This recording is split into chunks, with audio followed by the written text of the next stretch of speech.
Sir मेरी तो ये दुआ है कि अब इस पाकिस्तान जैसे मुल्क में सर अल्लाह किसी को बहन या बेटी जैसी चीज़ ना दे सर। मेरा तो इतना दिल उठ गया है सर। इस्लामाबाद जैसी मतलब आपकी बहन बेटी एक सेफ़ सिटी में महफूज नहीं है सर। पुलिस का रवैया तो ठीक है लेकिन रवैये से तो कुछ भी नहीं होगा। पुलिस इन्वेस्टिगेशन से काम होगा। लेकिन ईमान का जो कातिल है वो उसकी क्लियर CCTV फुटेज है, उसका चेहरा क्लियर है, हर चीज़ क्लियर है, लेकिन अभी तक पुलिस कुछ भी नहीं कर रही। फिर भी और उस लड़के को आप नहीं जानते? हम लोग नहीं जानते। हम आप नहीं जानते उस लड़के को, और इस्लामाबाद की पुलिस ने अभी तक वो इन्वेस्टिगेशन नहीं की। लेकिन हमारी बच्ची एक शरीफ थी, स्टूडेंट थी, हॉस्टल में रह रही थी। शायद उसकी यही गलती थी कि वो मतलब सोशल मीडिया एक्टिविस्ट नहीं थी, इन्फ्लुएंसर नहीं थी, उस वजह से उसको इतना मतलब हाईलाइट नहीं हुआ उसका केस। अस्सलाम वालेकुम। हालिया दिनों में सना यूसुफ नामी एक बच्ची को G13 में कत्ल किया गया और उस केस की वजह से बड़ी हाइप उसको मिल गई और लोगों ने उसको सोशल मीडिया पे बहुत ज़्यादा हाईलाइट भी कर दिया और उस लड़के को 24 घंटे के अंदर अंदर जो है वो उन्होंने पकड़ भी लिया। लेकिन ये एक केस नहीं है। पाकिस्तान में इस तरह के वाक़यात बहुत ज़्यादा हो रहे हैं और ये वाक़यात दिन ब दिन बढ़ते जा रहे हैं। 19 अप्रैल को एक वाक़या इस्लामाबाद में पेश आया था जिसमें ईमान अफरोज़ नामी लड़की को कत्ल किया गया था। ईमान अफरोज़ के भाई इस वक्त मेरे साथ मौजूद है, उनसे गुफ्तगू करेंगे कि ये असल में ये वाक़या किस वक्त पेश आया और इस वाक़ये की वजूहात क्या थे और अब जो जायद खान है इनकी बहन को इंसाफ मिल पा रहा है या नहीं हो रहा, उस पर बातचीत करेंगे इनके साथ। और इस तरह के केसेस को ख़त्म करने के लिए और जिस तरह लोगों को कत्ल किया जा रहा है उसकी रोकथाम के लिए क्या कुछ हो रहा है उस पर भी बातचीत करेंगे। अस्सलाम वालेकुम। वालेकुम सलाम। जायद खान आपका बहुत शुक्रिया। मुझे ये बताइएगा कि आपकी सिस्टर उनको G10 में कत्ल किया गया, ये वाक़या ज़रा बताइएगा हमारे नाज़रीन को कि ये किस तरह पेश आया और वक्त के हवाले से भी ज़रा बताइएगा। सर सबसे पहले तो आप सबका बहुत बहुत शुक्रिया ईमान अफरोज़ की आवाज़ बनने के लिए। ये वाक़या है सर 19 अप्रैल को रात तकरीबन 2:15 बजे का कि हमें एक कॉल वसूल हुई उसकी रूममेट्स की तरफ से कि ईमान को गोली लग गई है। अच्छा। और तकरीबन 10 मिनट बाद दूसरी दोबारा कॉल वसूल होती है कि उसकी डेथ हो गई है। तो ये सारा सिनेरियो था नहीं वो उस वक्त आपको उनकी रूममेट्स की तरफ से कॉल आई? जी रूममेट्स की तरफ से उसकी कॉल आई है। और उसके बाद जो है वो उनको हॉस्पिटल कोई लेकर गए, क्या हुआ? हाँ वो 1122 पे भी उन्होंने साथ में कॉल किए, 15 भी कॉल किए और फिर वो ही उसको हॉस्पिटल ले गए हैं, लेकिन पिम्स के गेट पे वो फौत हो चुकी थी। मुझे ये बताइएगा जायद खान कि आपकी जो सिस्टर थी उनकी रूममेट्स के आपको कॉल आई और वो फिर वो जब आप कह रहे हैं कि हॉस्पिटल लेके जा रहे थे तो उस वक्त जो है वो उनको वो फौत हो गई थी। लेकिन कोई मामला था या कोई इस तरह की चीज़ें थी आपको उससे पहले उनका कोई राब्ता हुआ था, इस तरह की कोई चीज़ें थी या नहीं? ऐसा कुछ भी नहीं था। जैसा कि CCTV में नज़र आ रहा है वो एक रॉबरी जिस तरह की होती है, रॉबरी वाला केस लग रहा था। अच्छा। और उस दौरान जिस तरह शोर शराबे पे उसने फायर अच्छा, जिस हॉस्टल में उनको कत्ल किया गया है वो हॉस्टल कहाँ पे वाक़या है? ये G10 में वाक़या है।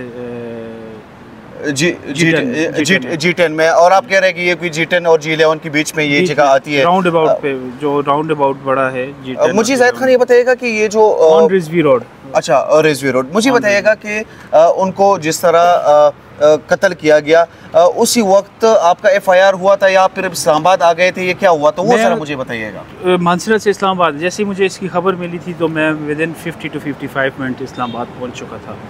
तो फिर उसके बाद तकरीबन सुबह 9 बजे तक इसकी 9 बजे मैं जब पहुंचा था तो दरख्वास्त हो गई थी, दरख्वास्त मेरी तरफ से लिखती थी पुलिस वालों ने, और फिर दिन को FIR भी लॉन्च हो चुकी थी। लेकिन वो मैं जब मानसरा पहुंचा तो उसके बाद FIR लॉन्च हुई, उसकी हो चुकी थी FIR उसके बाद हो चुकी थी। उसके बाद मुझे बताइएगा कि उनको कत्ल भी किया गया और ये सारा मामला हुआ। पुलिस का आपके साथ फिर रवैया किस तरह था? पुलिस का रवैया तो ठीक है लेकिन रवैये से तो कुछ भी नहीं होगा। पुलिस इन्वेस्टिगेशन से काम होगा कि हमारी बहन के कातिलों को ढूंढा जाए। जैसा कि सना यूसुफ का कातिल है, CCTV में इतना क्लियर भी नहीं है लेकिन वो विदिन 20 आवर अरेस्ट हो गया। लेकिन ईमान का जो कातिल है वो उसकी क्लियर CCTV फुटेज है, उसका चेहरा क्लियर है, हर चीज़ क्लियर है, लेकिन अभी तक पुलिस कुछ भी नहीं कर रही।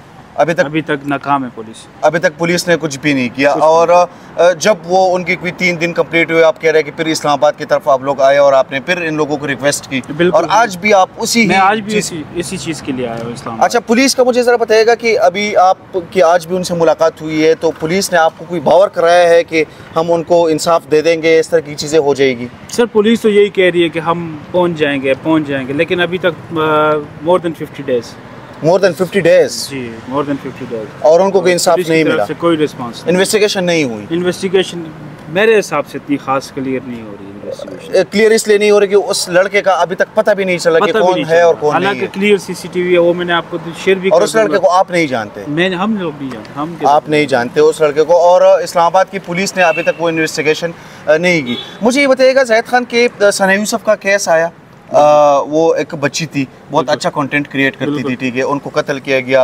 वो जिसने उनको कत्ल किया था वो लड़का भी बहुत जल्द उन्होंने गिरफ्तार भी कर लिया। फिर आप क्या इनसे उनको पैगाम देंगे, क्या इनसे मांगेंगे कि क्योंकि आप कह रहे हैं कि 50 दिन हुए लेकिन अभी तक कुछ नहीं हुआ? देखें जी, सना यूसुफ तो एक इन्फ्लुएंसर थी, एक टिकटॉकर थी, उसकी इतनी हाइप क्रिएट होगी कि पुलिस ने विदिन 20 आवर्स उसको अरेस्ट कर दिया, उसके एक्यूज को। लेकिन हमारी बच्ची एक शरीफ थी, स्टूडेंट थी, हॉस्टल में रह रही थी, शायद उसकी यही गलती थी कि वो मतलब सोशल मीडिया एक्टिविस्ट नहीं थी, इन्फ्लुएंसर नहीं थी, उस वजह से उसको इतना मतलब हाईलाइट नहीं हुआ उसका केस, और ना उसका कातिल अभी तक गिरफ्तार। बहुत अच्छी बात है कि अगर सना यूसुफ के कातिल को पकड़ा जाता है तो बहुत ही अच्छी बात है, लेकिन इस तरह की लड़कियाँ जो यहाँ पे तालीम हासिल करती है इस्लामाबाद में और उनको इंसाफ नहीं मिलता, तो ये एक अलमिया है, अफसोसनाक चीज़ है जो कि नहीं होना चाहिए, बहुत ही गलत बात है। मुझे बताइएगा कि कितनी मुतमईन है इस निज़ाम से जिसमें आपके बहन को कत्ल किया जाता है और आज तक आपको इंसाफ नहीं मिला? बिल्कुल भी नहीं सर, मेरी तो ये दुआ है कि अब इस पाकिस्तान जैसे मुल्क में सर अल्लाह किसी को बहन या बेटी जैसी चीज़ ना दे सर। मेरा तो इतना दिल उठ गया है सर, इस्लामाबाद जैसी मतलब आपकी बहन बेटी एक सेफ़ सिटी में महफूज नहीं है सर, फिर और किसी और जगह पे किधर महफूज होगी? दरिंदे हैं सर इस्लामाबाद में, पूरे पाकिस्तान में दरिंदगी है सर।